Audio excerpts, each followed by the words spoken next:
Hey everybody, my name is Josh Friedberg. I'm an alum of this fine institution from the class of 2011. How's everybody doing today? Cool. All right. So let's play a game briefly. I bet if you name any year between 1909 and 2020 that I can name a musical event of some kind from that year, like a birthday, a death day, not necessarily the exact day, but the recording dates, release dates, awards. Just name a year between 1909 and 2020. Shout one out. 1959.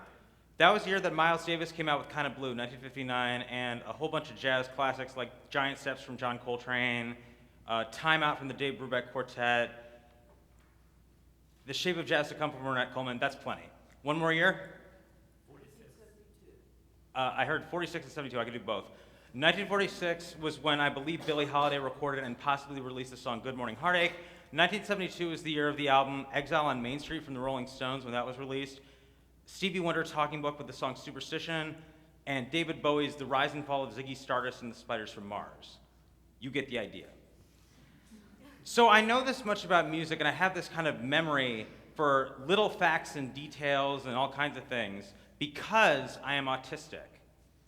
And I'm not the same person without my autism. Whether or not it's obvious to other people, I'm not the same person without my autism. And that brings us to some terminology. When I was younger, I was initially diagnosed with the term Asperger's syndrome before that term got erased from the DSM. So for a long time, I thought that's what I had. I didn't call myself autistic, whatever. There are two reasons I don't like that term these days and why I try not to use it to describe what I have. One is that Hans Asperger was a Nazi who, among other things, evaluated children to be sent to concentration camps in World War II. So my grandmother was a Holocaust refugee. We have relatives who died at Auschwitz and places like that. I'd rather not be associated with Nazism if I can avoid it, or if I can help it. The second reason that I don't like that term is I see autism as a spectrum on which I definitely fit. I don't believe, as the saying sometimes goes, everyone's a little bit autistic, or no. But there are some characteristics on the spectrum on which I definitely fit.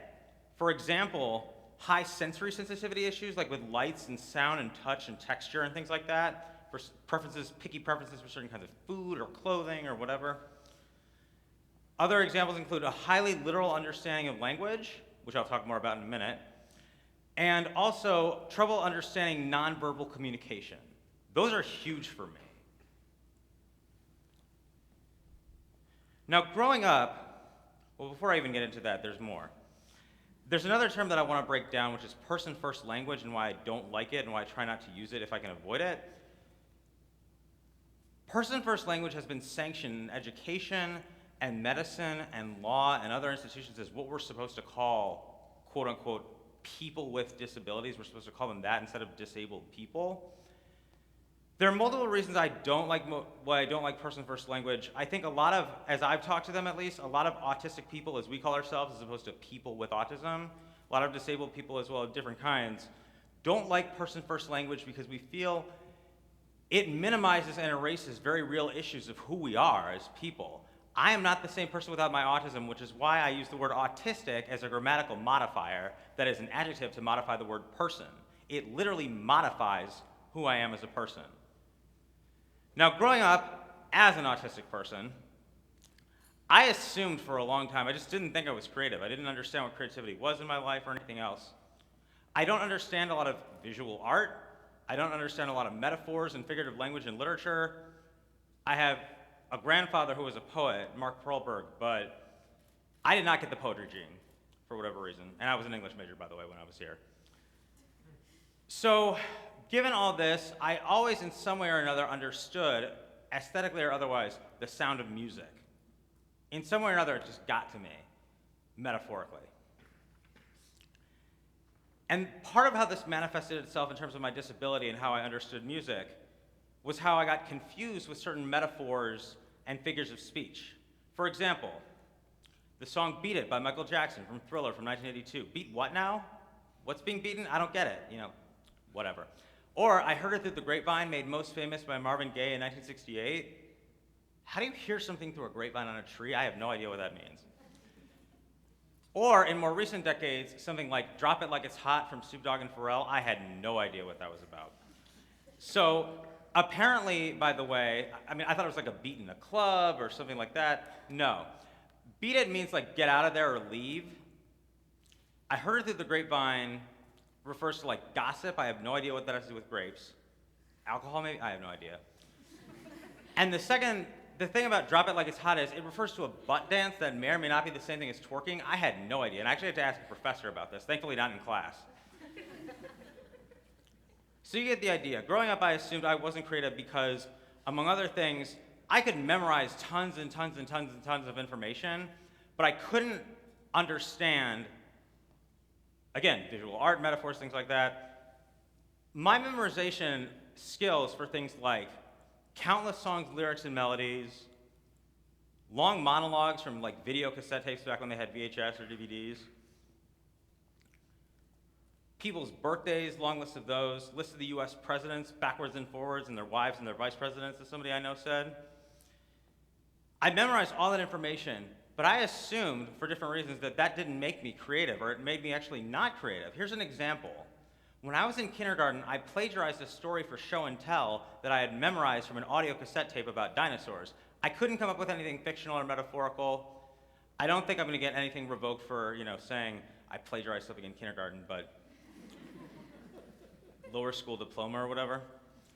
So you get the picture. I didn't think I was creative for a very long time, and that was a huge insecurity of mine for different reasons. And add to that insecurity, years and years of being bullied, and the fact that people close to me were in a lot of pain because of how I was treated. Without getting specific, some of them were medicating in different ways with different addictions because they saw me being treated like garbage and how there was nothing being done about it. The combination of how I was treated and the fact that it hurt other people too, that made me, no, I take responsibility. I was one, angry, resentful, unforgiving, I'll just say mofo, for a very long time. So how did I understand creativity later, and how did I come to understand my own creativity on a greater path to flourishing and happiness? Well, growing up, I tried writing songs, but they didn't sound different. They didn't sound like me. And that to me is my criteria for how I understand creativity today for my own work. Not for everyone else's, but for my own work. I want it to be different in some way for me to consider it creative and to consider it worth sharing with the world. And I'm not saying other people's work has to be innovative or anything like that for me to appreciate it. Far from it. I'm a creature of habit. I tend to like some of the same things over and over. But for it to be different in some way, for me to appreciate it, that's real.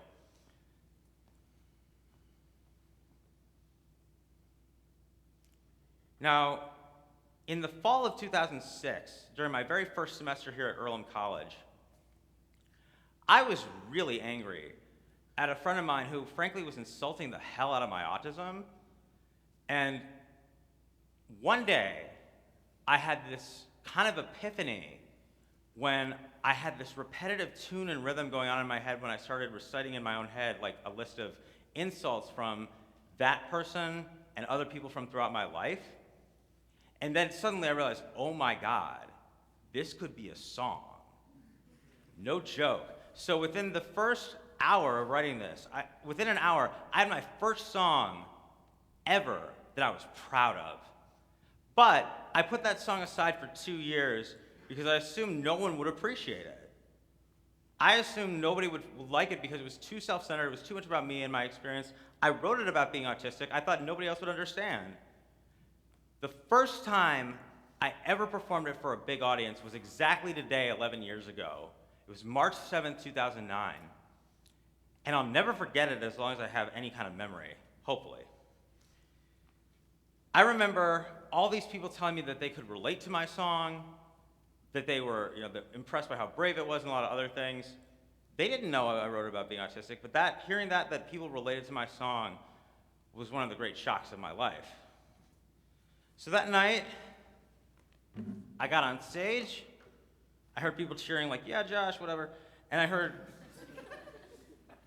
not saying that needs to happen now, but, so I said when I got on stage, okay, so 2 things. The first thing is, this is a song that I wrote.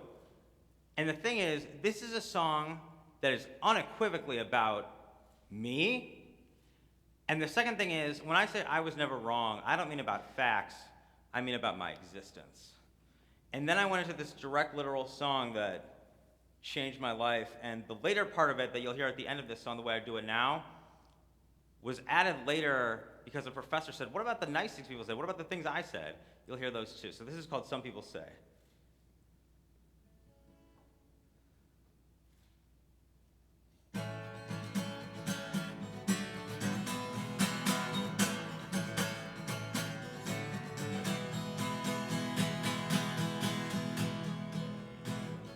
Some people say I smell, some people say I stare at them too damn long. Some people say I withdraw too much, but I can't really help that, so what? Some people say my brain is wired, so I have trouble making friends easily. Some people say I cling like an anchor sinks ships to whomever reaches out to me, but I know what I am. I can tell you now that I have come so far, and that I can show you how I can be a person with far less self-consciousness around you, and I will be anything because I reach out.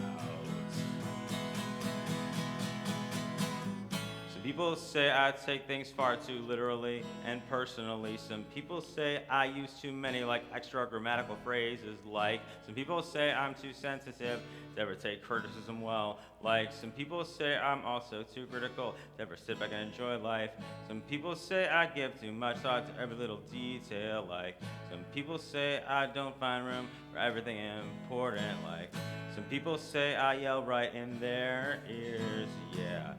Like, some people said that they knew I was gay for years, and I don't really give a, but I know that I can learn as well as anyone.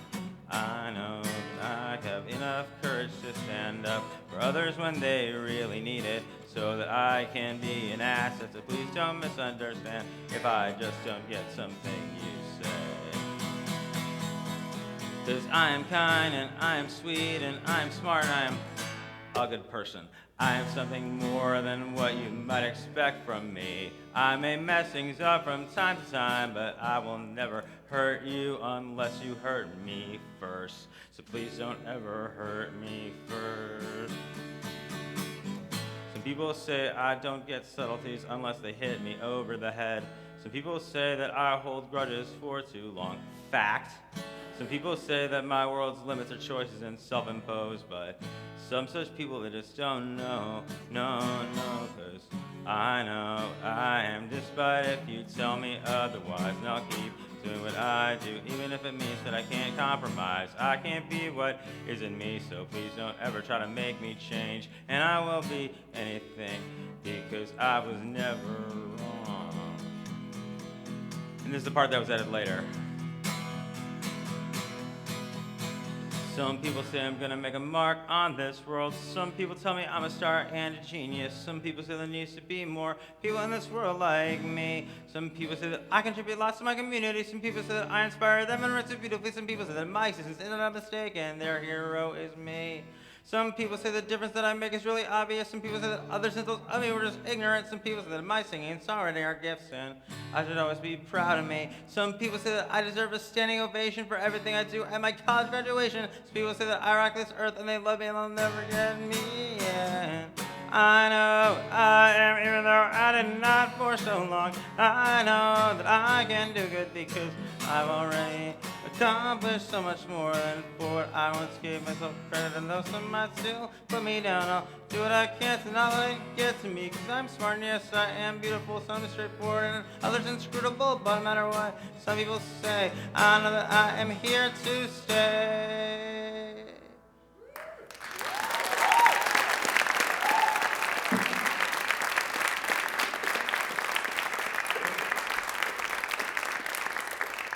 So when that crowd metaphorically exploded that night, I have to add metaphorically, of course, to that for my own sake.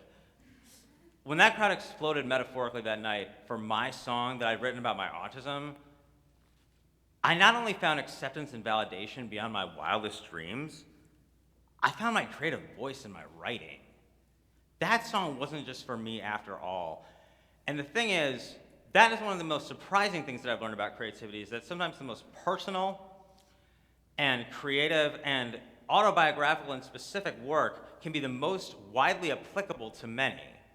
So for example, in country music, whatever you think of country music, there's some great stories in country and great story songs come out of people's lives. I think of like Dolly Parton's Coat of Many Colors, Loretta Lynn's Coal Miner's Daughter, Brad Paisley's He Didn't Have to Be. I could give the years, but I won't. If you don't know those songs, by the way, look them up. They're fantastic storytelling pieces and masterpieces as far as I can tell.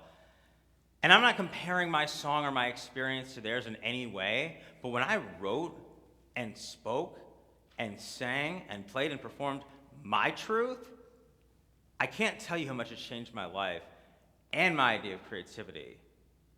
A few years after that first big performance, a professional musician and teacher in Chicago, who teaches songwriting among other things, told me, "I wish I could write a song as direct as yours." Wow. So regardless of any sort of validation or anything, creativity doesn't have to have any kind of metaphorical or poetic qualities to it for it to be different. And that, by the way, is how I kind of define creativity now in my own work.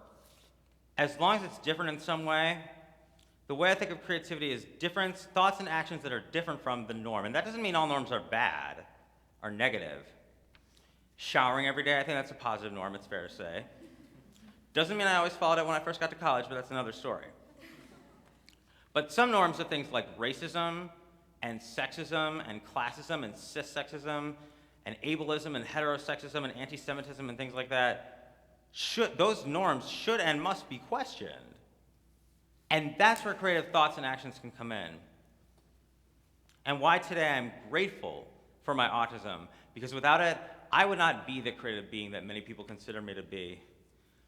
And frankly, the world needs more acceptance of creative work from those of us who don't seem conventionally creative.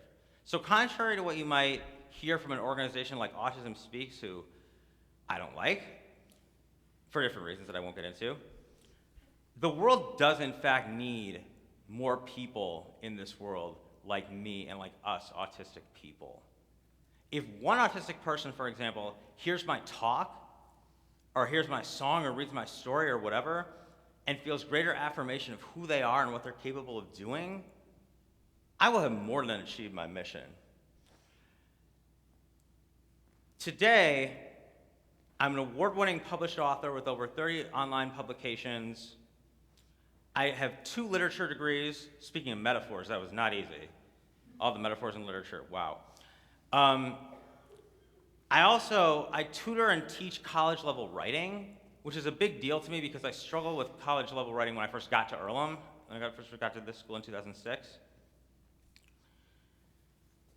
And I have a book on the way with a metaphor, believe it or not, at the center of this chapter that I write.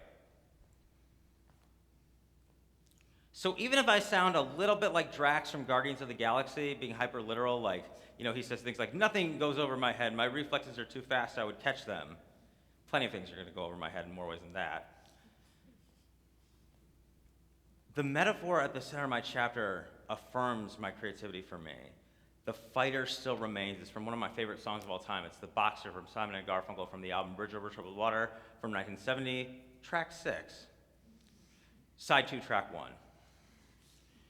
So even if my creativity isn't full of metaphors, or even if it is, as long as it's different in some way and it shows my truth, then I'm satisfied with it. And I wouldn't change my autism if I could. Thank you.